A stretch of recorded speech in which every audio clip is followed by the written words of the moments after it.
குடும்ப வாழ்க்கையும் என்கிற தலைப்பிலே நான் போதித்து வந்திருக்கிறேன். முதலாவது, ஆண்டவர் மனுஷனையும் மனுஷியும் எப்படி உண்டாக்கினார், எப்படி மனுஷியுடைய சரீரம் மனுஷனுடைய சரீரத்திலிருந்து எடுக்கப்பட்டது, மனுஷனுடைய ஆவி ஆத்மா மனுஷனுடைய உள்ளான மனிதனிலிருந்து எடுக்கப்பட்டது, அவனுடைய ஆவியிலிருந்து எடுக்கப்பட்டது என்பதை குறித்து போதித்தோம்.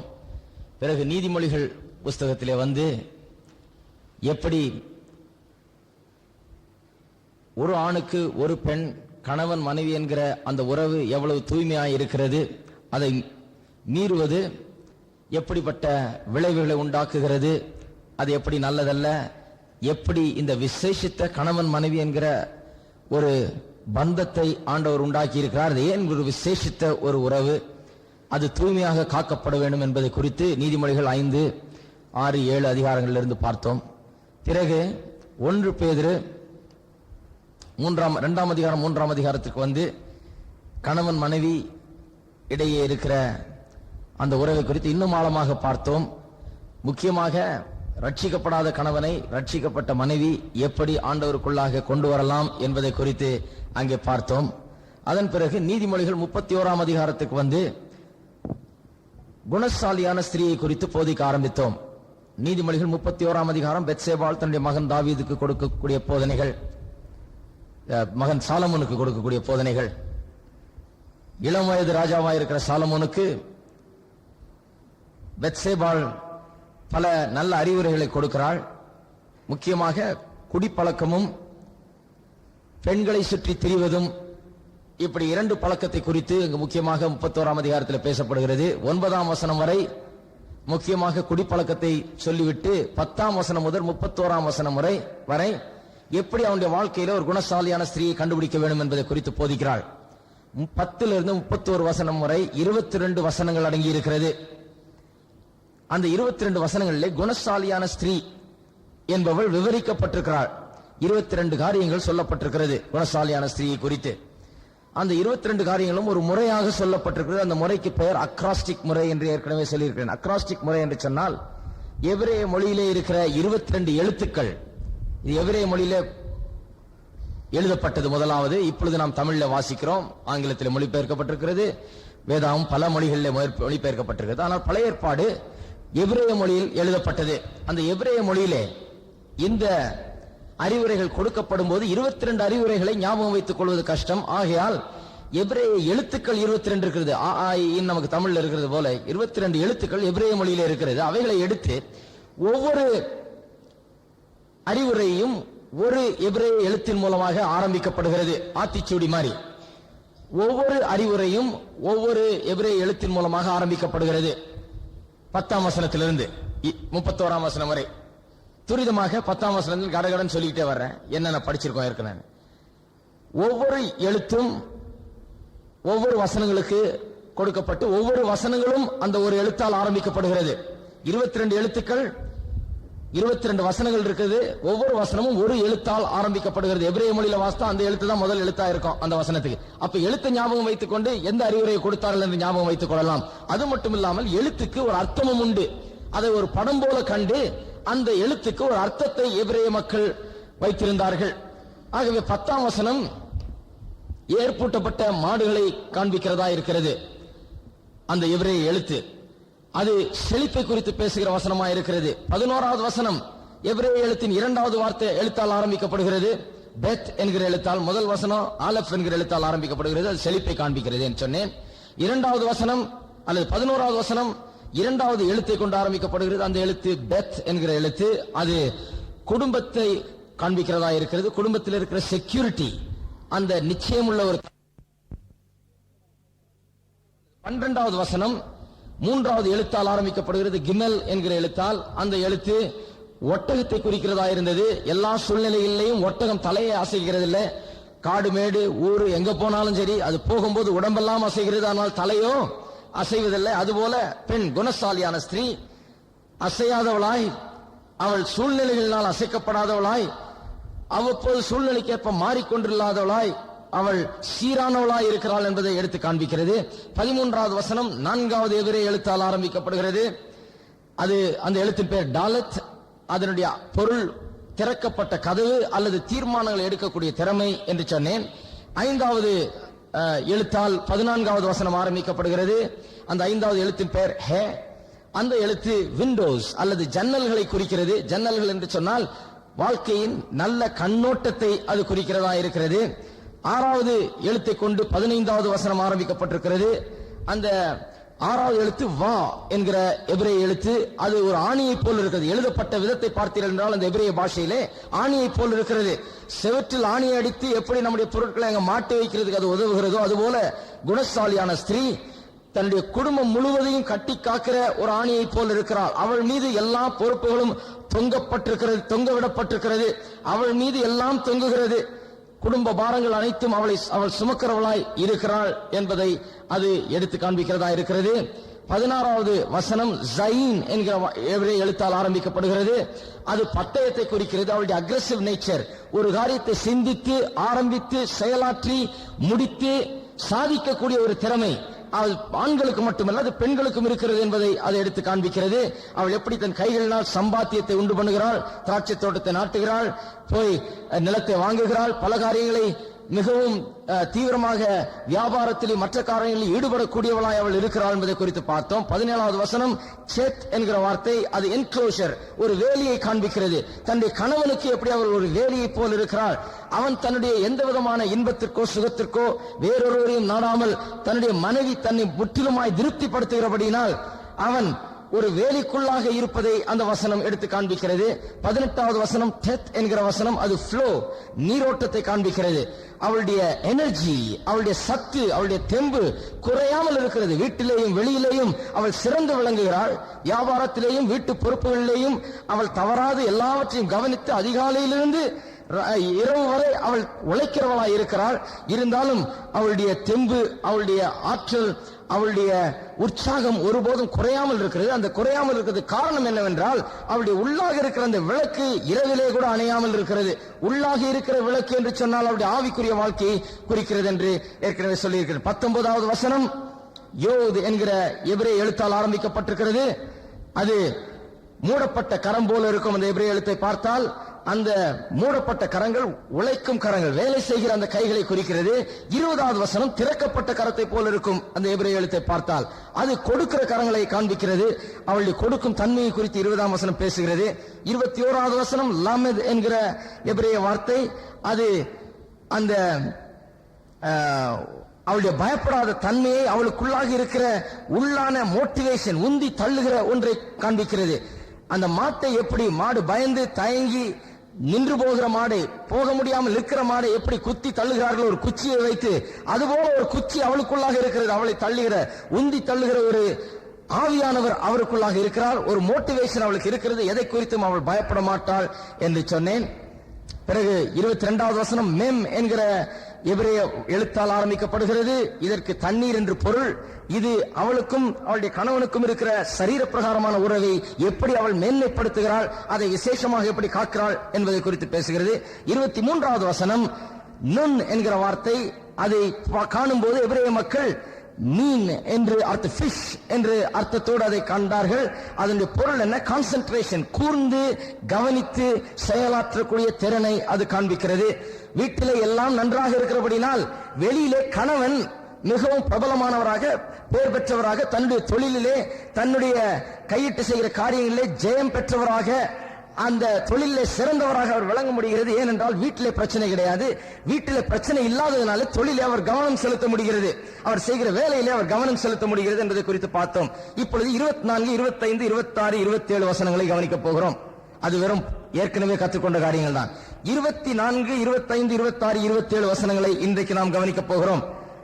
24ஆம் வசனம் வாசிப்போம். நீதிமொழிகள் 31ஆம் அதிகாரம் 24ஆம் வசனம். நெல்லிய புடவைகளை உண்டு பண்ணி விற்கிறாள், கச்சைகளை வர்த்தகரிடத்தில் ஒப்புவிக்கிறாள். இங்க மறுபடியும் ஒரு பெண் எப்படி வேலை செய்கிறாள், எப்படி தொழில் செய்கிறாள், எப்படி சம்பாதிக்கிறாள் என்பதை குறித்து பேசுகிறது.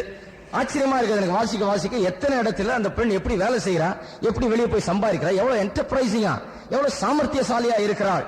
பல காரியங்களை செய்து பணம் சம்பாதித்து குடும்பத்துக்கு பல நன்மைகளை செய்யக்கூடியவளாக இருக்கிறாள் என்பதை பார்க்கும்போது மறுபடியும் மறுபடியுமாய் அது சொல்லப்படும் போது தான் அது ஆச்சரியமா இருக்கிறது. அது அவளுடைய உள்ளான ஒரு நல்ல குணமாக இருக்கிறது, அது ஒரு ஆற்றலாக இருக்கிறது. எத்தனை அம்மாமா எத்தனை சகோதரிமா நினைக்கிறீங்க அந்த மாதிரி ஆற்றல் எனக்கு தேவைன்னு சொல்லி? யாருமே இல்லையா? ஒன்றை செய்து சாதித்து சிந்தித்து செயலாற்றி ஒரு காரியத்தை சாமர்த்தியமாக செய்து ஒரு தொழிலே சிறந்து விளங்கி அதிலே நன்றாக இருக்க வேண்டும் என்பது குணசாலியான ஸ்திரீயின் உள்ள ஒரு உள்ளான ஒரு குணமாக குணாதிசயமாக அது இருக்கிறது. இந்த வார்த்தை சமக் என்கிற எபிரேய வார்த்தை எழுத்தினால் ஆரம்பிக்கப்படுகிறது. அந்த எழுத்து பார்த்தீர்கள் என்றால் ஒரு பம்பரம் போல இருக்கும். பெரிய படத்தில் பார்த்தீர்கள் என்றால் எழுதப்பட்டிருக்கிற வேதத்தை பார்த்தீர்கள் அந்த எழுத்து ஒரு பம்பரத்தை போல இருக்கும். கீழே கூர்மையாகவும் மேலே உருண்டையாகவும் இருக்கும். அந்த சமக் என்கிற வார்த்தைக்கு எபிரேய மக்கள் ஒரு அர்த்தத்தை வைத்திருந்தார்கள். எல்லா வார்த்தைக்கும் எல்லா எழுத்துக்கும் ஒரு அர்த்தத்தை வைத்திருக்கிறார்கள். அதையும் வைத்துதான் இதை மொழிபெயர்க்கிறோம், வியாக்கியானம் பண்ணுகிறோம். அந்த சாமக் என்கிற வார்த்தைக்கு ஒரு அர்த்தத்தை வைத்திருந்தார்கள். அது என்னென்றால் பேலன்ஸ், சீர்தூக்கி நிறுத்துகிறவள், எந்த பக்கமும் ஒரு பக்கமா சாஞ்சிராதபடி பேலன்ஸா நிறுத்தக்கூடியவள். குடும்பத்திலே கணவன் மனைவி என்று இருவர் இருக்கிறார்கள். இருவரும் தராசிலே இரண்டு பக்கமும் வைக்கக்கூடிய பொருட்களை போல இருக்கிறார்கள். ஒருவரை ஒருவர் பேலன்ஸ் பண்ணுகிறவர்களாக இருக்க வேண்டும். அதைத்தான் இந்த வசனம் எடுத்து காண்பிக்கிறது.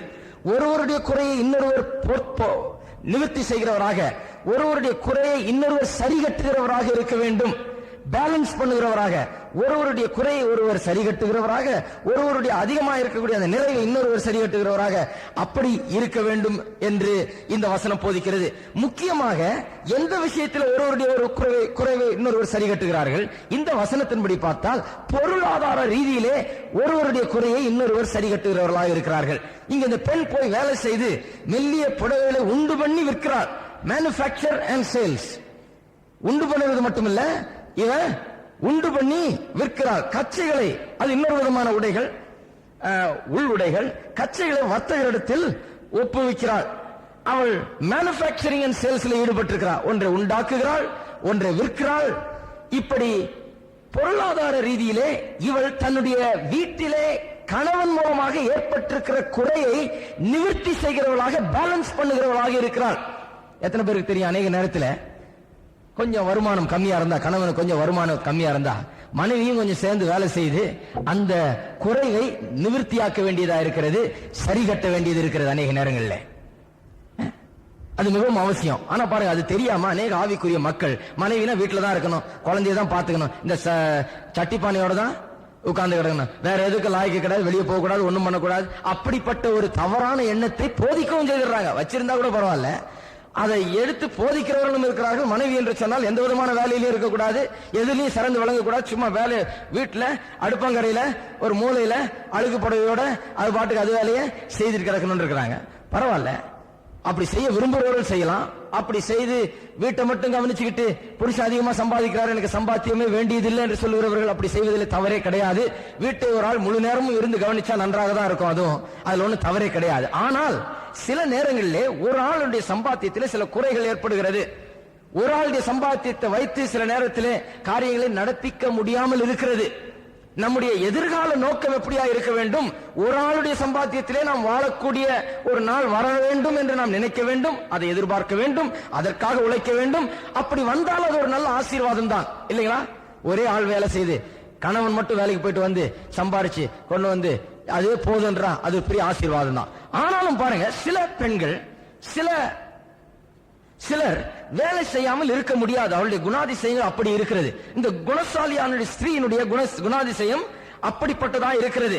அவள் செழிப்பானவளா இருந்தும், அநேக ஆற்றல்களை படைத்தவளா இருந்தும், அநேக ஆற்றல்களை உடையவளா இருந்தும் அவள் இன்னும் வேலை செய்யறதா அவர் விரும்புகிறார். ரொம்ப எனர்ஜெட்டிக், ஏதாவது ஒன்று செய்து கொண்டிருக்கணும்.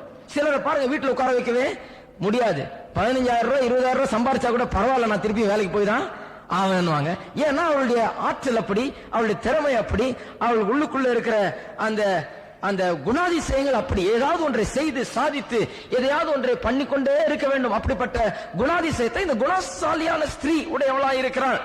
பொருளாதார ரீதியிலே பண சம்பந்தப்பட்ட விஷயத்திலே ஏற்படுகிற வீட்டிலே ஏற்படுகிற குறைகளை அவள் சரி கட்டுகிறவளாய் இருக்கிறாள். எப்படி சரி கட்டுகிறாள்?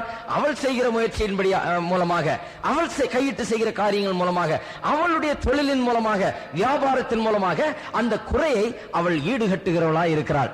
இன்றைக்கு நம்ம மத்தியில் அநேக சகோதரிமார்கள் இருக்கிறாங்க, வீட்டுல பேலன்ஸ் பண்றவங்க அவங்களா இருக்காங்க. எல்லா விஷயத்திலும் பேலன்ஸ் பண்றவங்களாவும் இருக்கணும். இமோஷனலி, ஸ்பிரிச்சுவலி, உணர்ச்சி ரீதியில, ஆவிக்குரிய ரீதியில எல்லா விதத்திலும் பேலன்ஸ் பண்ணுகிறவர்களாக இருக்க வேண்டும். இந்த பொருளாதார ரீதியில பேலன்ஸ் பண்ணுகிறவர்கள் நம்ம மத்தியில இன்றைக்கு அநேகம் பேர் இருக்காங்க. அவங்களும் போய் உழைக்கிறாங்க, சம்பாதிக்கிறாங்க. அது என்ன பண்ணுது? வீட்டுல ஒரு பேலன்ஸ் உண்டாக்குது பொருளாதார ரீதியில. இல்லைன்னா ஒரு பக்கம் சாஞ்சிரும், வறுமையின் பக்கம் சாஞ்சிரும். இல்லாமை, பற்றாக்குறை என்கிற அந்த ஒரு காரியம் ஏற்படும் குடும்பத்திலே. அந்த பற்றாக்குறையும் இல்லாமையும் வறுமையும் நீங்குவதற்காக, அப்படி ஒரு பக்கமாய் குடும்பம் சாய்ந்து விடாது கூடாது என்பதற்காக இந்த குணசாலியான ஸ்திரீ ஈடுகட்டுகிறவளாய் இருக்கிறாள், அவள் வேலை செய்கிறவளாய் இருக்கிறாள் என்று பார்க்கிறோம். அது வேலை செய்யறதுல தவறே கிடையாது. பழைய ஏற்பாட்டிலையும் சரி, புதிய ஏற்பாட்டிலையும் சரி, அநேக பெண்கள் இப்படியாக தேவனுடைய மக்களாய் இருந்து அவர்கள் தேவனை பிரியப்படுத்துவர்களாய் இருந்து, தேவனுடைய பிள்ளைகளாய் இருந்து மற்ற பெரிய தொழில்களில் ஈடுபட்டும் இருந்தார்கள் என்பதை குறித்து வாசிக்கிறோம். பழைய ஏற்பாட்டிலே நியாயாதிபதிகளாக கூட இருந்தார்கள் என்று வாசிக்கிறோம்.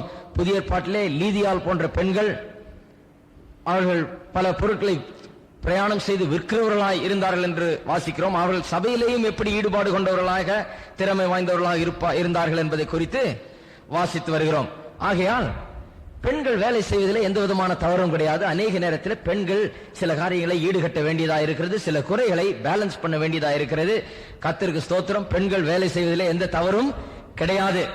அநேக நேரத்திலே கல்யாணமாகி குடும்பத்தை ஆரம்பிக்கிற நேரத்தில் ரெண்டு பேரும் வாலிபர்களா இருப்பாங்க, இப்பதான் வேலையை ஆரம்பிச்சிருப்பாங்க, கொஞ்சமா தான் சம்பாதிக்க ஆரம்பிச்சிருப்பாங்க. எடுத்த உடனே பெரிய சம்பளம் கொடுத்துறது இல்ல. ரெண்டு பேருடைய சம்பளத்தை வைத்துதான் நன்றாக குடும்பத்தை நடத்த முடிகிறதா இருக்கிறது. ஆனால் போக போக ஒருவேளை கணவர் நல்ல ஒரு நிலைக்கு வந்து இன்னும் கொஞ்சம் சம்பாதிச்சு அதை சரிகட்ட முடியுமா இருந்தால் அது மிகவும் குடும்பத்துக்கு நல்லதாக அமைந்து விடுகிறது. இன்னும் சில வேளைகளில் பார்த்தீங்கன்னா ஆரம்ப காலத்தில் பெண்களால் வேலை செய்ய முடிகிறது, ஏனென்றால் பிள்ளைகள் வீட்டில் இருக்கிறார்கள், அவளை கவனிக்க வேண்டியதா இருக்கிறது. சிறு பிள்ளைகளை கவனிப்பதே பெரிய வேலையாகப்படுகிறது.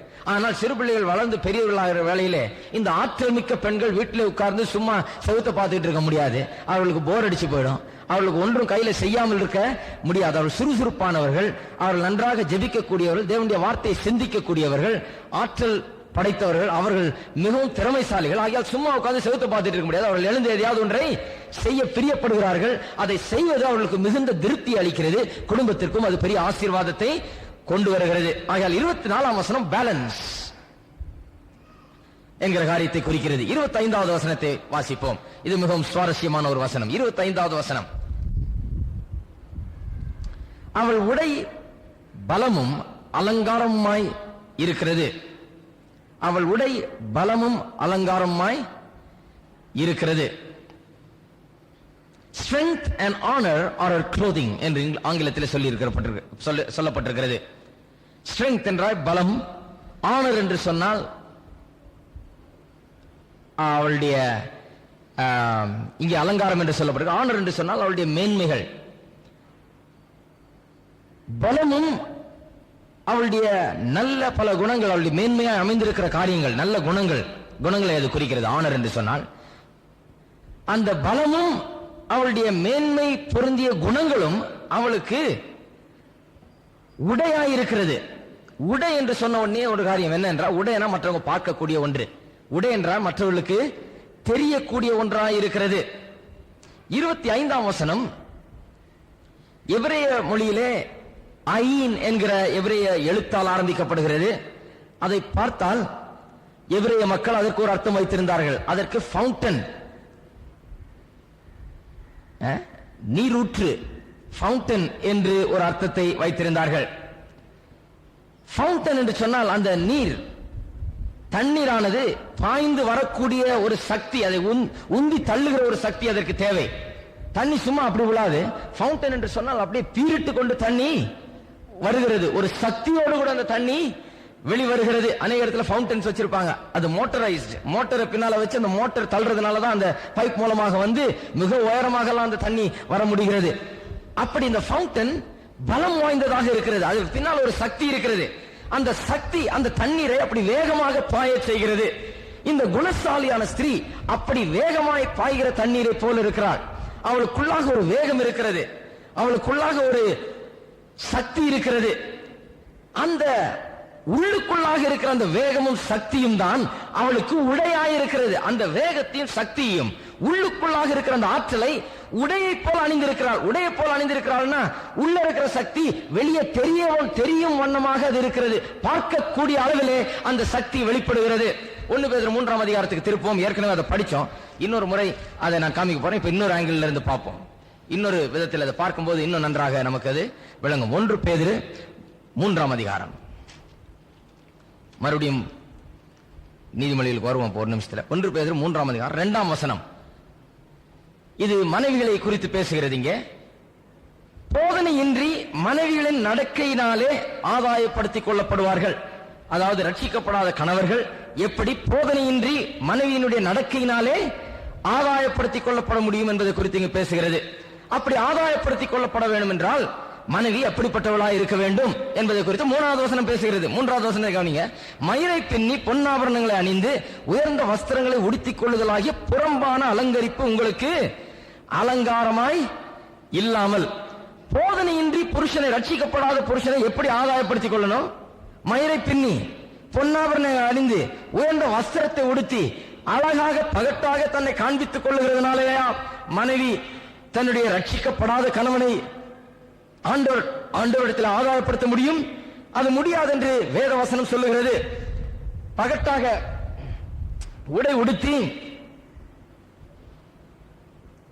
பலவிதமான வெளிப்புறமான அலங்காரங்களால் நிறைந்திருக்கும் போது அது ஒரு மனுஷனை ஆண்டவரிடத்தில் ஆதாயப்படுத்துவதற்கு ஏதுவாய் இருக்கும் என்று சொல்ல முடியாது. சில நேரத்தில் அது ஒரு பகையை உண்டாக்குறது, ஒரு வெறுப்பை உண்டாக்குறது. அந்த பகட்டுக்கு கீழாக உள்ள குணத்தை புருஷன் காண்கிறவராய் இருக்கிறார்.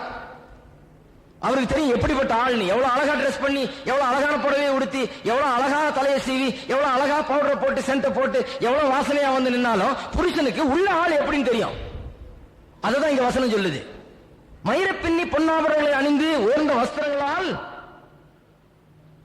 வஸ்திரங்களாகிய வெளிப்புறமான அலங்காரத்தினால் அலங்கரித்துக் கொள்ளாமல் என்று சொல்வது எதற்கு? இவ்வளவு வெளிப்புற அலங்காரத்தையும் பண்ணினாலும், மயிரை பண்ணி பொன்னாபரணங்கள் அணிந்து உயர்ந்த வஸ்திரத்தை உடுத்தினாலும் புருஷன் கர்த்தரிடத்தில் திரும்ப போகிறது இல்ல. ஏன்னா உள்ள ஆள் எப்படின்னு தெரியும். அவருக்கு பார்த்தா அழகா இருக்குது, புடவை நல்லா இருக்குது, தலை நல்லா ஆடி இருக்குது, மூக்கு மொழியும் நல்லா இருக்குது, ஆனா உள்ள பொல்லாத ஆளு அப்படின்னு புருஷனுக்கு தெரியும். அப்ப எப்படி அவர் ஆண்டவரிடத்தில் திரும்ப போவார்? அதைத்தான் வேதவசனம் சொல்லுகிறது. மயிரை பின்னி பொன்னாபரணங்களை அணிந்து உயர்ந்த வஸ்திரங்களை உடுத்துறதுனால ஒரு கணவன் கிறிஸ்துவனிடத்தில் திரும்ப போகிறது கிடையாது. எத்தனை பெண்கள் அழகா இருக்கிறாங்க இன்றைக்கு பாருங்க. அவங்க அவ்வளவு அழகா இருக்கிறாங்க, ரோட்ல போனா எல்லாம் பாக்குறான், அவ்வளவு அழகா இருக்கிறாங்க. ஆனா கணவனும் இந்த பெண்ணை வெறுக்கிறார். சில நேரத்தில் ஆச்சரியமா இருக்கு, என்னையா இவ்வளவு அழகா இருக்குது மனைவி, இவ்வளவு அழகான மனைவி ஒரு கணவன் வெறுத்து ஒதுக்குகிறாரா என்று நமக்கு ஆச்சரியமா இருக்குது. ஏன் வெறுத்து ஒதுக்குறார் என்றால் அவள்கிட்ட வெளிப்புறமான அழகுதான் இருக்கிறது ஒழிய உள்ளான நல்ல குணம் இல்லை. ஆகையால் தான் கணவன் மனைவியை வெறுக்க நேரிடுகிறது. உள்ளான ஒரு பொல்லாத குணம் இருக்கிறபடினால எவ்வளவு அழகாக அலங்கரித்தாலும் அது இன்னும் வெறுப்பை தான் உண்டாக்குகிறது ஒழிய அது கணவனை தன் பக்கமாகவோ அல்லது ஆண்டவர் பக்கமாகவோ ஆதாயப்படுத்திக் கொள்ள அது உதவுகிறது இல்லை. ஆகையால் தான் ரட்சிக்கப்படாத கணவர்களை கிறிஸ்துவனிடத்தில் ஆதாயப்படுத்த முயற்சிக்கிற மனைவிமார் இப்படிப்பட்ட வெளிப்புறமான அலங்காரங்களை அவர்கள் நம்பியிராமல், இதெல்லாம் வெளிப்புறமான அலங்காரங்கள். வெளிப்புறமான அலங்காரம் சொல்றதுனால அதெல்லாம் போடவே வேணாம்னு சொல்ல இல்லையா? நல்ல கவனிங்க. இப்போ புறம்பான அலங்கரிப்பு உங்களுக்கு அலங்காரமாயிராமல், 4வது வசனம், அழியாத அலங்கரிப்பாயிருக்கிற சாந்தமும் அமைதியும் உள்ள ஆவியாகிய இருதயத்தில் மறைந்திருக்கிற குணமே உங்களுக்கு அலங்காரமாய் இருக்க கடவது. அது தேவனுடைய பார்வையில் விரையேறப்பட்டது. அழியாத அலங்கரிப்பு என்று ஒன்று இருக்கிறது. இது வெளியே இருக்கிறதா அழிந்து போற அலங்கரிப்பு, உடை அழிந்து போற அலங்கரிப்பு, முடி அழிந்து போற அலங்கரிப்பு. எத்தனை பேருக்கு தெரியும்? அதை கண்டிப்பா விசுவாசிக்கணும். முடி என்ன அழிந்து போகிற அலங்கரிப்பு. சின்ன வயசுல சிலர் முடியெல்லாம் என்னன்னைக்கு இருக்குன்னு நினைச்சிட்டு இருந்தவங்க இன்னைக்கு எங்க தேடிட்டு இருக்காங்க, முடி எங்க போச்சுன்னு. அது அழிந்து போகிற அலங்கரிப்பு, முடி அழிந்து போகிற அலங்கரிப்பு. இந்த சட்டையெல்லாம் கொஞ்ச நாளைக்கு தான். எல்லாமே இந்த பொன் மற்ற விலையுயர்ந்த உடுப்பு, முடி எல்லாமே வெளியரங்கமான அழிந்து போகிற அலங்கரிப்பா இருக்கிறது. அதனால அதை போட்டுக்க வேணாம்னு சொல்லல, சரீரமே அழிந்து போற சரீரம். அது குளிப்பாட்டலையா சரீரத்தை? அதுக்கு பவுடர் போடலையா? அதுக்கு வாசனை திரவியங்களை போடலையா? ஏன் அழிந்து போகிறதுனால அதை நெக்லெக்ட் பண்ணிட்டு அது ஒண்ணுமே வேணாம் குப்பையில போட்டுன்னு சொல்லல. அழிந்து போகிற அலங்கரிப்பு, அழியாத அலங்கரிப்பு, ரெண்டு அலங்கரிப்பு இருக்குது. அழிந்து போகிற அலங்கரிப்புக்கு இவ்வளவு நேரம் செலவழிச்சு எவ்வளவு கவனம் செலவழிச்சுன்னா அழியாத அலங்கரிப்புக்கு எவ்வளவு கவனம் செலுத்த வேண்டும், அதுதான் இந்த வசனத்துல சொல்லி இருக்குது. இதை எடுத்துக்கிட்டு இது அழிஞ்சு போறது, இதனால ஒண்ணுமே கவனிக்காதுன்னு சொல்லிடுறாங்க. அப்படின்னு சொல்லிட்டு அந்த அழிந்து போற சரீரத்துக்கு சூப்பா குடிப்பாங்க. எதுக்கு? அழிந்து போற சரீரம் தானே, பேசாம முற்ற வேண்டியதானே. அழிந்து போற சரீரத்துக்கு உடுப்பு வேணா, நகை வேணாம், அது வேணாம், இது வேணாம்னு சொல்றவங்க சரீரத்தை மட்டும், இந்த அழிந்து போற சரீரத்தை ஏன் அவ்வளவு நல்லா பாதுகாக்கணும்? அதை டாக்டர்கிட்ட போய் அத்தனை ஊசி போட்டு அத்தனை மருந்து எழுதி இவ்வளவு இஎஸ்ஐயும் அதுவும் இதுவும் இவ்வளவு கிளைம் பண்ணி எல்லாம் பண்ணி இந்த சரீரத்தையும் அப்படி பாதுகாக்கணும். அழிந்து போகிறதுனால அதை அழியட்டும் விட்டுருன்னு அல்ல, அதை பாதுகாத்து அதை நன்றாக வைத்துக் கொள்ள வேண்டும் என்பதுதான் பொருள். ஆனால் அழியாத அலங்கரிப்பு என்று ஒன்று இருக்கிறது. அந்த அழியாத அலங்கரிப்பை பெரிதாக எண்ண வேண்டும் நாம். ஏனென்றால் இதெல்லாம் அழிஞ்சு போயிடும், அது என்றென்றைக்கும் இருக்கும். ஆகியால் அழியாத அலங்கரிப்பை நாம் பெரிதாக எண்ண வேண்டும். அதுதான் இந்த வசனமே. நல்லா கவனிங்க. இப்போ அழிந்து போகிற அலங்கரிப்பு, மயிரை பின்னுதல், பொன்னாபரணங்கள் அணிந்து கொள்ளுதல், விலை உயர்ந்த வஸ்திரங்கள், இவைகள் அழிந்து போகிற அலங்கரிப்பு. இதுல தப்பு இல்ல, போட்டுங்க.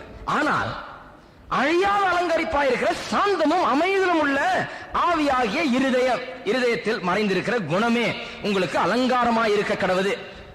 உங்களுக்கு அலங்காரமா இருக்க கடவுதுன்னா எந்த அர்த்தத்தில் சொல்லப்பட்டிருக்கிறது? எப்படி ஒரு நகை ஒரு அலங்காரமா இருக்கிறதோ, எப்படி உங்களுடைய மயிரை பின்னுதல் எப்படி அலங்காரமா இருக்கிறதோ, எப்படி உங்களுடைய விலையேறப்பட்ட வஸ்திரங்கள் உங்களுக்கு அலங்காரமா இருக்கிறது. அலங்காரம்னா என்ன? வெளியே பார்க்கும் போது மிகவும் பார்க்கிறதுக்கு அழகா இருக்கிறது, அதான் அலங்காரம். எதுங்க அலங்காரம்? எப்படி பார்க்கிறதுக்கு அழகா இருக்கிறது. எப்படி அது அலங்காரமா இருக்கிறதோ, சிலர் சொல்லுவாங்க அலங்காரமே கூடாது, கிடையாது. அது எப்படி அலங்காரமா உங்களுக்கு இருக்கிறதோ அது போலவே உங்களுக்கு உள்ளாக இருக்கிற சாந்தமும் அமைதலும் உள்ள ஆவி என்கிற இந்த இருதயத்தில் இருக்கிற குணம் உங்களுக்கு அலங்காரமாய் இருக்க வேணும். அப்படின்னா என்ன அர்த்தம்? வெள்ளி பொண்ணு எப்படி மினுக்குதோ உங்க காதுலயும் மூக்குலயும் கழுத்துலயும் கையிலையும், விலையேறப்பட்ட வஸ்திரங்கள் புடவைகள் எப்படி மினுக்குதோ, மயிரை பின்னுதல் எவ்வளவு அழகா சீவி சிங்காரிச்சு எல்லாம் பண்றீங்களோ, இதெல்லாம் எப்படி அலங்காரமா இருக்குதோ அது போல உங்களுக்கு இருதயத்தில் இருக்கிற நல்ல குணம், இருதயத்தில் இருக்கிற சாந்தமும் அமைதலும் உள்ள ஆவி உங்களுக்கு அலங்காரமா இருக்கணும். பார்த்தா இது எப்படி பளிச்சுன்னு தெரியுதோ அது போல அதுவும் பளிச்சென்று. எல்லாரோட ஆமென் சொல்லுங்க. சிலருக்கு இது பளிச்சுன்னு தெரியும். இந்த பளிச்சுன்னு தெரியறதெல்லாம் பார்த்து புருஷன் இம்ப்ரெஸ் ஆக போறதுல அவருக்கு உள்ள என்ன இருக்குன்னு தெரியும். உள்ள இருளா இருக்குது, உள்ள அசிங்கமா இருக்குது, உள்ள பொல்லாப்பு இருக்குது, தீமை இருக்குது, பகை இருக்குது. அது புருஷன் காண்டவத்தில் திரும்பவே போறதில்லை. ஆனா இது எவ்வளவு அழகாக மினுக்குதோ அது போல உள்ள இருக்கிற அந்த நல்ல குணம், சாந்தமும் அமைதலுமான ஆவி என்கிற அந்த இருதயத்தில் இருக்கிற குணம் பளிச்சுன்னு வரும்போது கண்டிப்பாக அது கணவனை கவருகிறதா இருக்கிறது. நல்லா கவனிங்க. 25ஆம் வசனம் நீதிமொழிகள் 31:25 என்ன சொல்லியிருக்குது? அவள் உடைனா என்ன? வெளியே பார்க்கிறது. இங்க 1 பேதுரு 3ஆம் அதிகாரத்தில் என்ன சொல்லியிருக்கிறது? அவள் எது அலங்காரமா இருக்கிறது? அழியாத அலங்காரமா இருக்கிற சாந்தமும் அமைதலும் உள்ள ஆவி, இருதயத்தில் இருக்கிற ஆவி அவளுக்கு அலங்காரமா இருக்கிறது, வெளி அலங்காரமா இருக்கிறது. இங்க அமைதலும் சாந்தமுள்ள ஆவி எப்படி ஒரு பெண்ணுக்கு வெளியில அலங்காரமா இருக்க வேணுமோ, அது வெளியில பார்க்க தகுந்த வண்ணம் இருக்க வேணுமோ, உள்ள இருதயத்தில் இருக்குன்னு சொல்ல முடியாது, அது வெளியில எப்படி தெரிய வேண்டுமோ அது போலவே நீதிமொழிகள் 31:25 பலமும் கனமும் அவளுடைய அலங்காரமாய் அல்லது அவளுடைய உடையாய் இருக்கிறது. her strength and honor are her clothing. அவளுடைய பலன் வெளிப்படுகிறது. மிகுந்த பலன் வாய்ந்தவளாய் அவள் இருக்கிறாள், கனம் வாய்ந்தவளாய் அவள் இருக்கிறாள். ஆனர் கனம் வாய்ந்தவளாய் அவள் இருக்கிறாள். அந்த பலனும் கனமும் உள்ள இருக்கிறது இல்ல, அது என்ன பண்ணுது? வெளியே தெரிகிறதா இருக்கிறது. அது உடைய போல இருக்கிறது. அது உடைய போல மேல போட்டுட்டு இருக்கிறா, உள்ள இல்ல, இருதயத்தில் இல்ல. அது இருதயத்திலிருந்து இப்ப என்ன ஆயிடுச்சு? வெளி உடையாக வந்துருச்சு, வெளி அலங்காரமாக வந்துவிட்டது. உடையும் அவளுடைய கனமும் அவளுக்கு இப்பொழுது அலங்காரமாய் உடையாய் அமைந்து விட்டது. குணசாலியான ஸ்திரீ, அவளுடைய பலன் அபார பலன் சக்தி அவளிடத்தில் இருக்கிறது. கனம் வாய்ந்தவளாய் அவள் இருக்கிறாள், கண்ணியத்துக்குரியவளாய் அவள் இருக்கிறாள். அவளுடைய கண்ணியம் கனம் அந்த பலன் சக்தி வெளி உடையை போல அவளுக்கு இருக்கிற அந்த சக்தி கண்ணியம் கனம் பலன் அவ்வளவும் வெளியில தெரிகிறது. ஒரு உடையை போட்டா எப்படி தெரியுதோ அது போல வெளியில தெரிகிறதா இருக்கிறது. அந்த 25ஆம் வசனத்தில் 2ஆம் பகுதியை பார்ப்போம். வருங்காலத்தை பற்றியும் மகிழுகிறாள். நல்ல கவனிங்க, ரொம்ப முக்கியமா சொல்ல போறேன். இப்ப உலகத்தில் இருக்கிற முக்கியமான பயம் அது பெண்கள் மத்தியில், ஆண்கள் மத்தியிலும் கூட தான். எங்க ஆட்டில் ஒன்றும் சும்மா விட்டுறல நான். பெண்கள் மத்தியில் முக்கியமா, எங்களை மாதிரி ஆண்கள் மத்தியிலையும் அது முக்கியமா இருக்குது. ஒரு பெரிய பயம் என்ன, வயசாயிடுமோ. எதுங்க வயசு? நான் முதல்ல அமெரிக்காவுக்கு போனப்ப ஒரு கோல்டன் ரூல் ஒருத்தர் சொல்லி கொடுத்தார். ஒரு கோல்டன்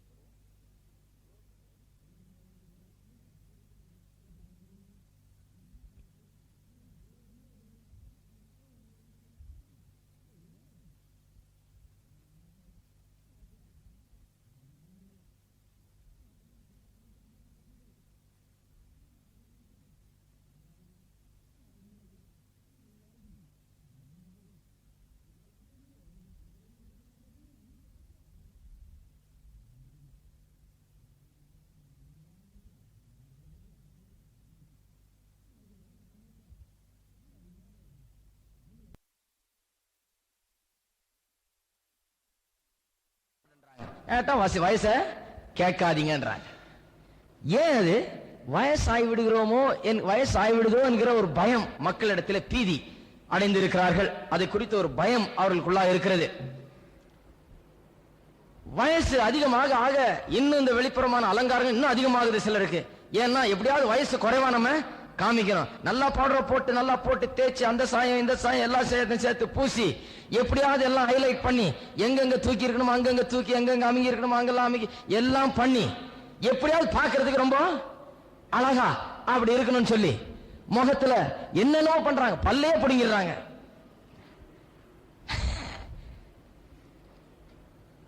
ஒரு முறை டென்டிஸ்ட் கிட்ட போய் உட்கார்ந்து அமெரிக்கால பல்ல சுத்தம் பண்ணலான்னு.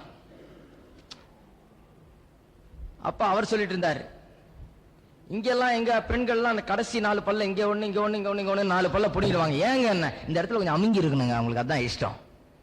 இங்க ரொம்ப குண்டா இருக்கக்கூடாது, இங்க கொஞ்சம் கண்ணம் அமுங்கி இருக்கிறதுக்காக அதை அமுக்கிறதுக்காக இங்க பல்லையே பிடிக்கிறாங்க. இந்த மாதிரி எல்லாம் நடக்குது.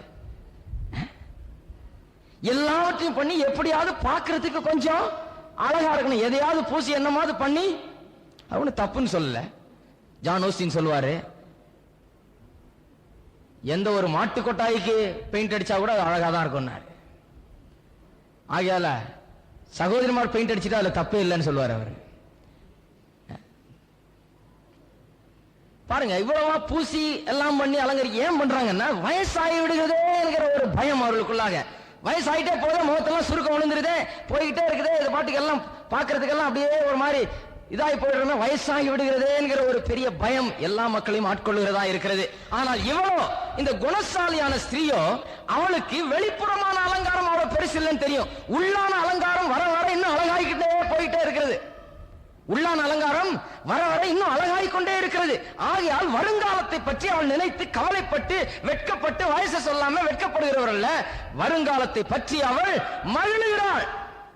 இன்னும் 10 வருஷம் அம்மா உனக்கு 60 வயசா இருக்குன்னு சொன்னா ஆஹா ரொம்ப சந்தோஷம்ன்றா. ஏன்னா 60 வயசு ஆகும்போது உள்ளான அலங்காரம், இன்னைக்கு நான் வளர்த்துக் கொள்ளுகிற இந்த உள்ளான பண்புகள், இந்த உள்ளான குணங்கள், குணாதிசயங்கள், இந்த அமைதலும் சாந்தமும் உள்ள இந்த ஆவி இன்னும் வளர்ந்து வளர்ந்து இன்னும் அமைதலா இன்னும் சாந்தமா இன்னும் அழகாக இருக்கும். 60 வயசுல இன்னும் எவ்வளவு அழகா இருப்பேன் அப்படின்றதான் பாக்குறாள் ஒழிய, அதுல மகிழ்கிறாள் ஒழிய, தனக்கு வயசாகிறதே என்று சொல்லி சரீரம் எல்லாம் பாக்குறதுக்கு கிளவியாட்டம் ஆகிறதுன்னு சொல்லி அதற்கு பயப்படுகிறவள் அல்ல அவள்.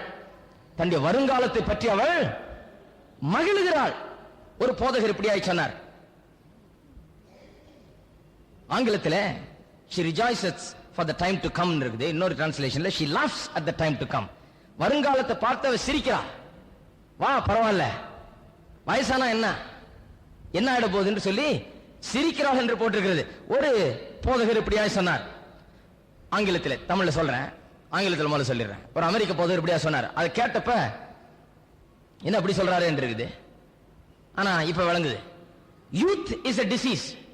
வாலிபர்லாம் கொஞ்சம் கோச்சிக்காதீங்க, அதன் அர்த்தத்தை சொல்றேன். Youth is a disease. The older you got, the better you get. You get healed from the disease called the youth over the years. வாலிபம் என்கிறது ஒரு வியாதியை போலன்றார். வயசாக வயசாக வயது ஏற ஏற இந்த வியாதியிலிருந்து ஒரு விடுதலை கிடைக்குது. ஏன்னா வயது ஆக ஆக இன்னும் அழகாக தான் ஆயிட்டு போறோம். இன்னும் நம்முடைய பல குணங்கள் சீர்படுகிறது, நல்லதாக மாறுகிறது. ஆகையால் வாலிபனா இருக்கும் போது நாம் செய்த அநேக தவறுகளை, குறைகளை நாம் காண்பதில்லை. வயதாகிற நேரத்திலே பல விதத்திலே நாம் முன்னேறுகிறவர்களா இருக்கிறோம் என்று சொல்கிறார்.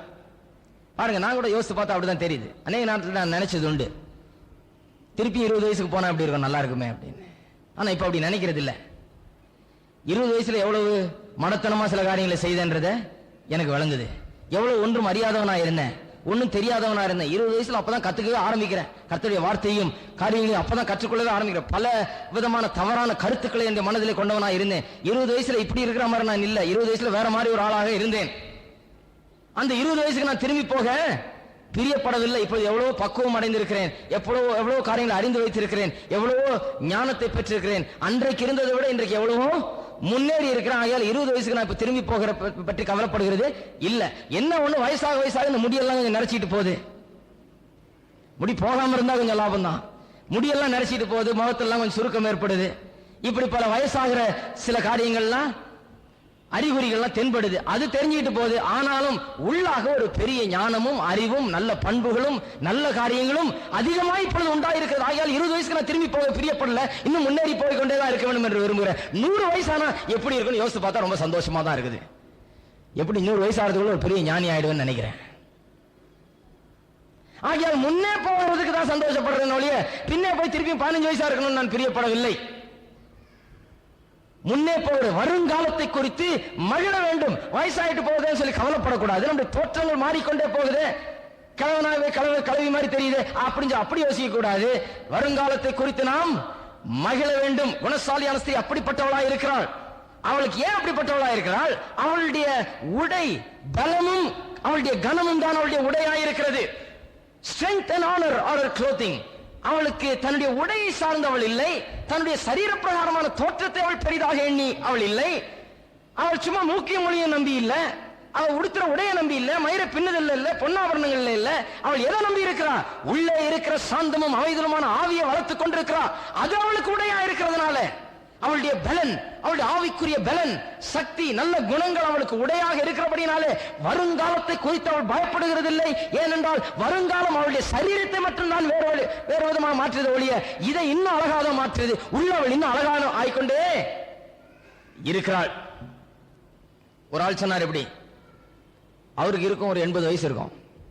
இதெல்லாம் அமெரிக்காவில் நடந்தது. இதெல்லாம் அமெரிக்காவில் சகஜமா நடக்கும். பாருங்க, அவர் மனைவியை இடத்துல அறிமுகப்படுத்தினா அந்த அம்மாவுக்கு ஒரு 80 வயசு இருக்கும். 2 பேரும் வயசாகி அப்படியே ரொம்ப வயசாகி இருக்கிறாங்க. அவங்க தோலெல்லாம் சுருங்கி அப்படியே அந்த வயதான தோற்றம் அப்படியே இருக்குது. ரொம்ப வயதானவர்கள் தெரியுது பார்த்தாலே. 80 வயசுக்கு மேல அவருக்கு, அந்த அம்மாவுக்கு ஒரு 80 வயசு இருக்கும். 2 பேரும் கை கோத்துட்டு நிக்கிறாங்க. நான் போய் அவர்கிட்ட கொஞ்ச நேரத்தை பேசும்போது அவர் சொல்றாரு, என்னுடைய மனைவி, இதுதான் என்னுடைய மனைவி, இவள் மிகவும் அழகானவள். 20 வயசுல நான் இவளை கல்யாணம் பண்ணதை விட இன்னைக்கு ரொம்ப அழகா இருக்கான். நான் அவரை கொஞ்சம் விட்டு பார்த்தேன். அவரு என்ன பைத்தியம் பிடிச்சிருச்சா அவருக்கு? 20 வயசுல இல்லப்பா அது அழகா இருந்திருக்கும். இந்த அம்மா பாவம் இப்ப கூனி சுருங்கி அப்படி போயிருக்கிறாங்க. ரொம்ப வயசாகி போச்சே, இப்படி இருக்கிறாங்க. ஆனா சொல்றாரு, 20 வயசுல நான் இந்த பெண்ணை மணந்த போது எவ்வளவு அழகா இருந்தாலும் அதை விட இப்பொழுது பல மடங்கு அதிக அழகாக இருக்கிறாள். இவள் அதிகமாக நான் நேசிக்கிறேன், இவளுடைய மனைவின்றார். எனக்கு ஆச்சரியமா இருந்துச்சு. அப்ப நான் பாருங்க, திருமணம் ஆகாத அப்ப எனக்கு இதெல்லாம் ஒன்றும் புரியல.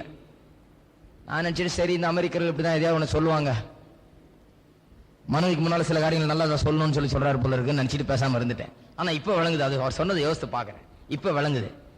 அப்ப அந்த அம்மாவுக்கு வெறும் சரீர பிரகாரமான அழகுதான் இருந்தது. சரீர தோற்றத்துல தான் அன்றைக்கு அழகாக இருந்தார்கள். இன்றைக்கு அவளுடைய உடை பலமும் அவருடைய கண்ணியமும் கனமும் அவருடைய உடையாய் இருக்கிறது. அமைதலும் சாந்தமும் உள்ள ஆவி அவர்களை ஆட்கொண்டிருக்கிறபடினால அது அவர்களுக்கு அலங்காரமா இருக்கிறது. அந்த விதத்தில் அவர்கள் அலங்காரமா அழகா இருக்கிறார்கள் என்று அவர் சொல்லுகிறார் என்பது இன்றைக்கு அந்த வயதானவர்களுடைய அந்த ஞானம் இன்றைக்கு எனக்கு விளங்குகிறது. என்ன அருமையான காரியம் பாருங்க. வயது ஆக ஆக இன்னும் அழகாதான் ஆய்கொண்டே போயிருக்கிறோம் இல்லையா?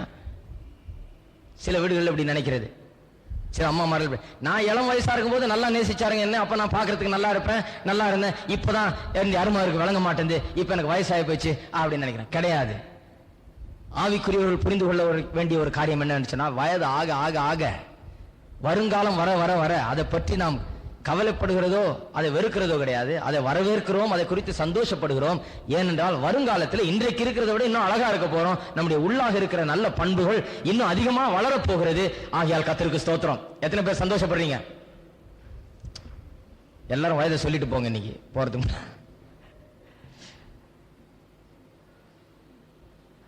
ஸ்தோத்திரம். வருங்காலத்தை பற்றி அவள் மகிழ்கிறாள். 26வது வசனம், 26வது வசனம் வாசிப்போம், பிறகு அதன் அர்த்தத்தை சொல்லுகிறேன். ஒவ்வொரு வசனமும் ஒரு எபிரேய எழுத்தால் ஆரம்பிக்கப்படுகிறது. ஏன் ஞாபகம் வச்சுக்கணும்னு சொல்லி. இன்னொரு காரியம், ஞாபகம் வைத்துக் கொள்வது மட்டுமில்லாமல் அந்த எபிரேய எழுத்துக்கு ஒரு அர்த்தம் உண்டு. எபிரேய மக்கள் அதை ஒரு படத்தை போல கண்டு அதுக்கு ஒரு அர்த்தம் இருக்கிறது என்று விசுவாசிக்கிறார்கள். இதை கவனிங்க. தன் வாயை ஞானம் விளங்க திறக்கிறாள், தயையுள்ள போதகம் அவள் நாவின் மேல் இருக்கிறது. வாயி நாவு ரெண்டுத்தை பற்றி பேசுகிறது. இந்த எபிரேய எழுத்து எழுதப்பட்டிருக்கிற விதத்தை பார்த்தீர்கள் என்றால் ஆணு வாயை போலத மாதிரி இருக்கும். அந்த எழுத்து பே என்கிற எழுத்து 119ஆம் சங்கீதத்தில் அதை பார்க்கலாம் இல்லையா? தொடர்ந்து வந்துட்டு இருக்கவங்களுக்கு தெரியும். 119ஆம் சங்கீதத்தில் எல்லா எபிரேய எழுத்துக்களும் எழுதப்பட்டிருக்கிறது. தமிழ் பைபிள்ல பார்க்கறத விட ஆங்கில பைபிள்ல பாத்தீங்கன்னா இன்னும் அழகா இருக்கும். கொஞ்சம் நல்ல பைபிள்ல பாத்தீங்கன்னா பெருசு பெருசா இருக்கும் அந்த எபிரேய எழுத்துக்கள். அந்த எபிரேய எழுத்தை பார்க்கும்போது இந்த வசனம் எந்த எழுத்தால் ஆரம்பிக்கப்படுகிறதோ அந்த எழுத்து பே என்கிற எழுத்து. அதை பார்க்கும்போது எபிரேய எழுத்தை பார்க்கும்போது வாயை பொளந்துகிட்டு இருக்க மாதிரி இருக்கும். அதுக்கு நடுவில் ஒரு மார்க் இருக்கும். இதுக்கு நடுவில் இருக்க மார்க் என்ன? நாக்கு. இது வாய் பெருசா திறந்திருக்கும். இது வாயை பற்றியும் நாக்கை பற்றியும் பேசுகிற வசனம். நல்லா கவனிங்க, இப்ப ரொம்ப முக்கியமான வேலைக்கு வரும். வாயை பற்றியும் நாக்கை பற்றியும் பேசுகிற வசனம். இந்த குணசாலியான ஸ்திரீயுடைய வாய் எப்படிப்பட்டது, இவளுடைய நாவு எத்தகைய தன்மையுடையது என்பதை குறித்து இந்த வசனம் பேசுகிறது. தன் வாயை ஞானம் விளங்க திறக்கிறாள். சில நேரத்தில் பாருங்க, எங்கேயா போயிருக்கீங்களா, கும்பலா நிறைய பேர் கூடி இருக்கிற நேரத்தில் சில பெண்களோ ஆண்களோ, இது பெண்களோ மட்டும் இல்ல ஆண்களையும் சொல்றேன், அவங்க வாயை திறக்காம இருந்தா நல்லா இருக்குமே ஜெபம் பண்ணிட்டு இருப்போம். சில நேரத்தில் திறந்தா தொலைஞ்சது, இந்த ஆள் வாயை திறந்தா போச்சு, எதையாவது கொட்டி தொலை. இந்த அம்மா வாயை திறந்தாலே எல்லாம் கெட்டு போச்சுன்ற மாதிரி இருக்கும். ஏதாவது பார்ட்டிலேயோ அல்லது கூடி இருக்கிற குழுமி இருக்கிற ஜனம் கூடி இருக்கிற இடத்திலேயோ சிலர் பேசுறது என்ன பேசுறதுன்னு தெரியாம எதையாவது ஒண்ணு பேசி வாயை திறந்தாங்கன்னா வாயிலிருந்து அழகா ஒண்ணு வராது. ஏதாவது ஒண்ணு பேசி ஒரு குழப்பத்தை ஏற்படுத்தி எல்லாம் சிரிக்கிற ஒண்ணு வச்சிருவாங்க. அதனால வாயை திறக்காம இருந்தா நல்லா இருக்குமே யோசிச்சுட்டு இருப்போம். ஆனா அந்த குணசாலியான ஸ்திரீ அப்படிப்பட்டவள் அல்ல. மனத்தனமாக எதையாவது ஒண்ணு பேசிட்டு அப்புறம் ஐயோ அப்படியே பேசின அப்படி சொல்றவள் அல்ல. இந்த குணசாலியான ஸ்திரீ அவளுடைய வாய் ஞானம் விளங்க திறக்கிறாள். அவள் வாயை திறந்து பேசும்போது எப்படி பேசுகிறாள்? ஞானத்தோடு பேசுகிறாள். அவள் பேசுகிறதுல அர்த்தம் இருக்கிறது, அதுல கருத்துக்கள் இருக்கிறது, அது கவனிக்க கூடியதா இருக்கிறது, ஞானம் நிறைந்ததா இருக்கிறது. ஏன் அப்படி ஞானம் நிறைய பேசுகிறாவ?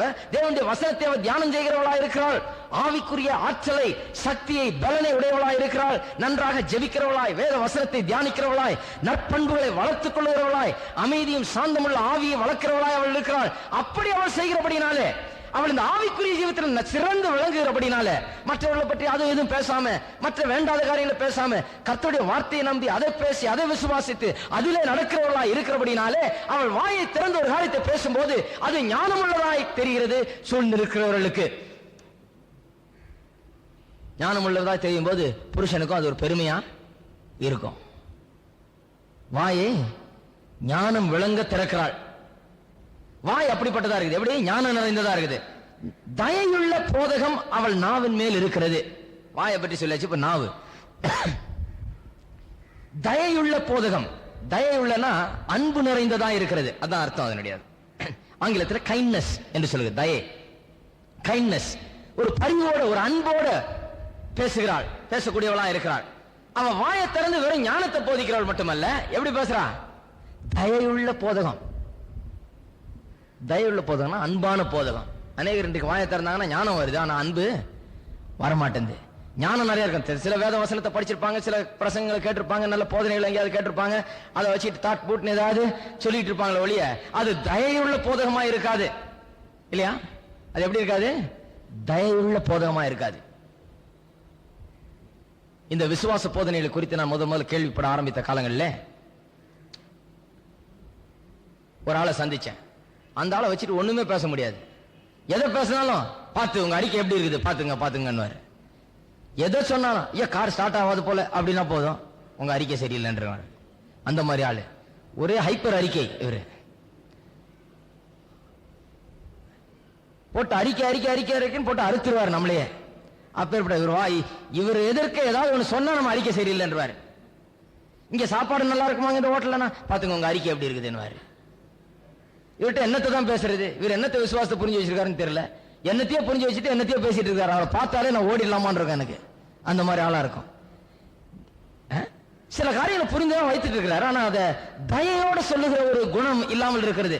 தாட் போட்டு எல்லார்ட்டையும் போய் அறிக்கை சரியில்லை, அதுல சரியில்லை, இது சரியில்லைன்னு சொல்லுவார் ஒழிய ஒரு அழகா அன்பா எடுத்தவர்களுக்கு எப்படின்னு சில காரியங்களை சொல்றதுக்கு தவறி விடுகிறார். தயையுள்ள போதகம் அவள் நாவின் மேல் இருக்கிறது. அவள் நாவின் மேல தயையுள்ள போதகம் இருக்கிறது. தயனா அன்பு. ஞானம் இருந்தால் மட்டும் போதாது, அன்பு இருப்பது அவசியம். அம்மாமார்கள் சிலர் ஞானம் இருந்தால் மட்டும் போதாது, சரியான காரியங்களை சொன்னால் மட்டும் போதாது, அதை அன்போடு சொல்ல வேண்டியது அவசியம். ஏனென்றால் எவ்வளவு பெரிய ஞானமுள்ள காரியத்தை சொன்னாலும் அன்போடு சொல்லவில்லை என்றால் அது எடுபடாது. அது பகையைதான் உண்டாக்குமே ஒழிய ஒரு நன்மையை உண்டாக்காது. ஆகையால் வாயும் நாக்கும் சரியா இருக்குது. குணசாலியான ஸ்திரீக்கு வாயும் நாக்கும் சரியாக இருக்குது. வாயை திறந்தா ஞானத்தை பேசுறா. ஞானத்தை பேசுறது மட்டும் இல்லாமல் அன்போடு அதை பேச கற்றுக்கொண்டிருக்கிறாள். இன்னும் ஒரே ஒரு வசனம் முடிச்சார். 27ஆம் வசனம். அவள் சோம்பலின் அப்பத்தை புசியாமல் தன் வீட்டு காரியம் எப்படி நடக்கிறது என்று கண்ணோக்கமாயிருக்கிறாள். எபிரேய எழுத்து சாடி, சாடே என்கிற எழுத்தால் ஆரம்பிக்கப்பட்டிருக்கிறது. சாடே என்கிற எழுத்தால் இது ஆரம்பிக்கப்பட்டிருக்கிறது. அதை பார்த்தால் இப்படி விளைச்சல் இருக்கிற மாதிரி, இப்படி ஏதோ வளர்ந்திருக்கிற மாதிரி இருக்கும். அடியில அறுக்கிற அந்த அரிவாள் இருக்கிறது போல இருக்கும். அது அறுவடையை குறிக்கிறதா இருக்கிறது. வளர்ந்திருக்கிற அறுவடை செய்கிறது போல இருக்கும். அதை பார்த்தா அதன் அர்த்தத்தை அப்படிதான் ஜனங்கள் வைத்திருந்தால் ஹார்வெஸ்ட், அறுவடை என்று அந்த எழுத்துக்கு அர்த்தம் கொடுத்திருந்தார்கள். இந்த வசனம் உண்மையாகவே அறுவடையை குறித்து பேசுகிறது. எந்த அறுவடையை? அவள் வசனத்தை தன்னுடைய வாழ்க்கையில விதைத்திருக்கிறாள். தொடர்ந்து ஆவிக்குரிய ஜீவியத்தில் வளர்ந்து கொண்டு வருகிறாள். வசனத்தை விதைக்கிறாள். ஆவிக்குரிய ஜீவியங்களிலே ஆவிக்குரிய காரியங்களை, சத்தியங்களை கற்றுக்கொள்கிறாள். விதைத்து விதைத்து விதைத்து நல்ல பண்புகளையும் குணங்களையும் தேவனுடைய வசனத்தின் மூலமாக அவள் தன்னுடைய உள்ளத்திலே விதைத்துக் கொண்டே இருக்கிறாள். அப்படி விதைத்துக் கொண்டே இருந்தா என்ன ஆகுது? அறுவடையில கண்டிப்பா அறுத்தே தெரியும். எதை விதைக்கிறானோ அதை மனுஷன் அறுப்பான். கண்டிப்பா நீங்க பகையையும் தீமையும் கெட்ட எண்ணங்களையும் கெட்ட காரியங்களை விதைச்சா என்ன அறுப்பீங்க? பகையைதான் அறுப்பீங்க. எதை விதைக்கிறாங்கன்னு, எதை விதைக்கிறோம் என்பது மிகவும் முக்கியம். சிலர் வாசிக்கிற புத்தகங்களை பாருங்க, பார்த்தாலே தெரிஞ்சிடும் எதை விதைக்கிறாங்கன்னு. அவங்க வாசிக்கிற மேகசின்ஸ் அது இதெல்லாம் பாத்தீங்கன்னாலே ஏதாவது அது காசிப் மேகசினா இருக்கும். எங்கேயாவது ஊர் கதையை பேசுற உருப்படி இல்லாத இதா இருக்கும். அதை வாசித்து அதுதான் நிறைஞ்சிருக்கு. யார் யாரை கல்யாணம் பண்ணா, யார் யாரை விவகாரத்தை பண்ணா, யார் எங்க ஓடனா, யார் என்ன பண்ணா, ஊர்ல உலகத்துல என்னென்ன நடக்குது, அவன் எவனோ ஒருத்தன் ஒண்ணும் தெரியாம அதை எழுதிட்டு இருக்கான். அதெல்லாம் படிச்சு அதை நிறைய காசு கொடுத்து வாங்கி அதுக்கு நிறைய செலவழிச்சு அதை ஆர்வத்தோடு படிச்சு இது பண்றாங்க. ஆனா வேத வசனத்தை சில நேரத்துல படிக்க தவற விடுகிறார்கள். எதை விதைக்கிறோம் என்பது முக்கியம். எதை விதைக்கிறோமோ அதை தான் அறுப்போம். அப்படிப்பட்ட எண்ணங்களை, அப்படிப்பட்ட மேகசின்களை, அப்படிப்பட்ட காரியங்களை விதைத்து அப்படிப்பட்ட காட்சிகளை கண்டு அமெரிக்கால இந்த சோப் ஆப்ரான்னு ஒண்ணு இருக்குது. சோப் ஆப்ரா. ஆப்ரான்னு உங்களுக்கு என்ன தெரியும்? நாடகம் இல்லையா? சோப்னா உட்காந்து என்ன அழுதுண்டே இருக்க வேண்டியதான். அதை பார்த்துட்டு கதையை பார்த்துக்கிட்டு 20 வருஷம் முன்னால் ஆரம்பிச்ச கதை இன்னும் முடியல. அதே கதை போயிட்டே இருக்குது. கைடிங் லைட் 20 வருஷமா வந்துகிட்டே இருக்குது. As the world turns இன்னொன்னு, அதுவும் 20 வருஷமா வந்துகிட்டே இருக்குது. ஒரு கதை 20 வருஷமா ஓடிட்டே இருக்குது. அந்த கதையில பாத்தீங்கன்னா போன வருஷம் பார்த்துட்டு திடீர்னு இந்த வருஷம் பாத்தீங்கன்னா இந்த ஆள் இன்னொரு பெண்ணை கல்யாணம் பண்ணிருப்பாரு, அதை விவாகரத்து பண்ணிருப்பாரு. அந்த அம்மா இந்த புருஷனை விட்டுட்டு போயிருக்கோம். இந்த ஆள் கொலை பண்ணப்பட்டிருப்பான். இப்படி பல விதமான சிக்கல்கள், பிரச்சனைகள் இதெல்லாம் பார்க்கலாம். பல குடும்பங்கள்ல மோசமான வாழ்க்கை நடத்துறவர்கள் மத்தியில என்னென்ன நடக்கிறதுன்னு சொல்லி அப்படியே விவரிச்சு 20 வருஷமா அந்த கதையை ஓடிட்டு இருக்காங்க. இதை பாருங்க, சில பெண்கள் எங்க இருந்தாலும் விட மாட்டாங்க. அந்த விசிஆர் போட்டு டியூன் பண்ணி வச்சுட்டு வந்திருப்பாங்க. கரெக்டா 3 மணிக்கு வெளியே போனோம்னா இந்த விசிஆர் டியூன் பண்ணி வச்சுட்டு அந்த கதையை விட்டுறக்கூடாது. நேத்து என்ன நடந்ததுன்னு எனக்கு தெரியலன்னா அடுத்த நாள் பார்க்க முடியாது. அந்த தொடர்ச்சி வேணுமே சொல்லி அதை அவ்வளவு அழகா அதை பண்ணி வச்சிருவாங்க. அது ஒண்ணு இல்ல, அது ஊர்வம்பு. அது உலகத்தில் நடக்கிற அசிங்கமான காரியங்களை சித்தரிக்கிறதா இருக்கிறது, மோசமான காரியங்களா இருக்கிறது. அதுல ஒரு எடிபிகேஷன், ஒரு விதமான ஆவிக்குரிய பலனும் அதுல கிடையாது. அதை பார்த்து பார்த்து பார்த்து பார்த்து பார்த்து ஞாயிற்றுக்கிழமை ஒரு நாள் தான் நல்ல பிரசங்கம் கேட்க முடியுது. மீதி நாளும் தினந்தோறும் அது வந்துருது. திங்கள், செவ்வாய், புதன், வியாழன், வெள்ளி கரெக்டா வந்துருது. அதை மிஸ் பண்ணாலும் விசிஆர்ல பிடிச்சி வச்சிடறாங்க. அதை டியூன் பண்ணி வச்சுட்டு போயிடுறாங்க. சபையில என்ன விசிஆர்ல எடுத்து வைக்கிறோம், மிஸ் பண்ணா அதை மிஸ் பண்ணா போது அடுத்த வாரம் பாத்துக்கலாம். அவர் என்ன அடுத்த வாரம் பிரசங்கம் பண்ண போறாரு, அதை கேட்டா போகுது. அதை மிஸ் பண்ண கூடாது. அதை அவ்வளவு சீரியஸா பார்த்துட்டு இருக்காங்க.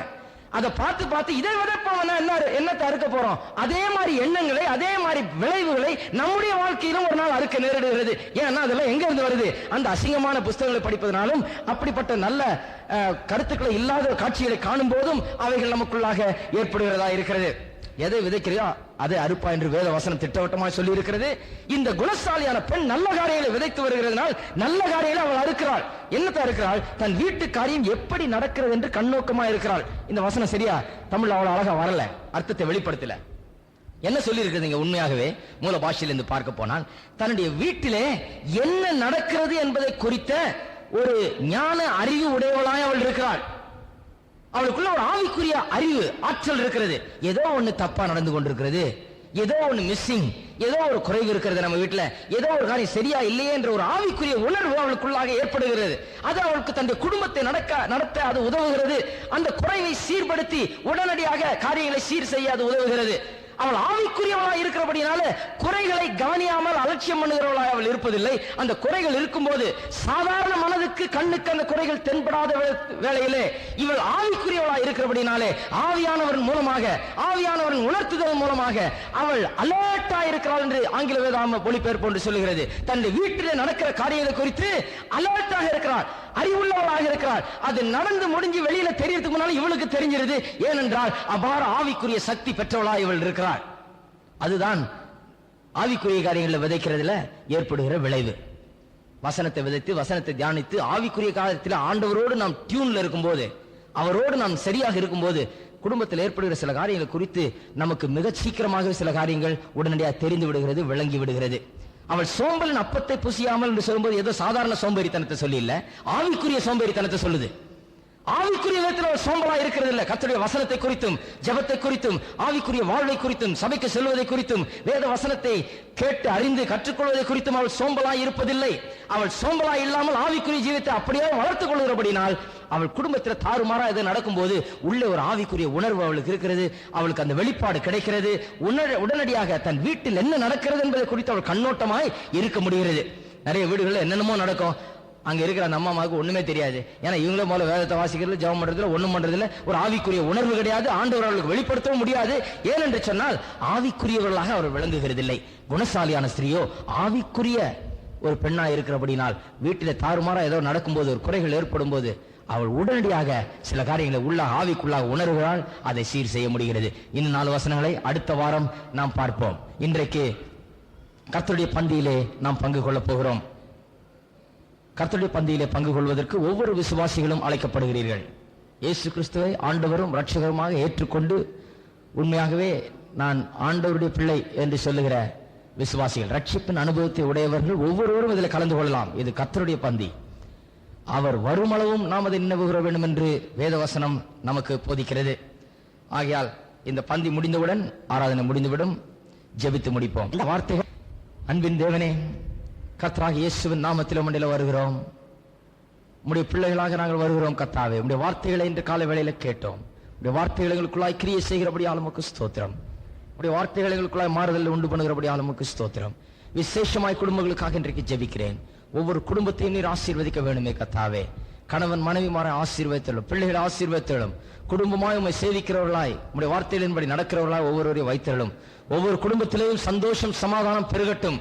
சச்சரவுகள், பிரச்சனைகள், மனத்தாங்கல்கள், மனக்கசப்புகள் நீங்கட்டும் கர்த்தாவே.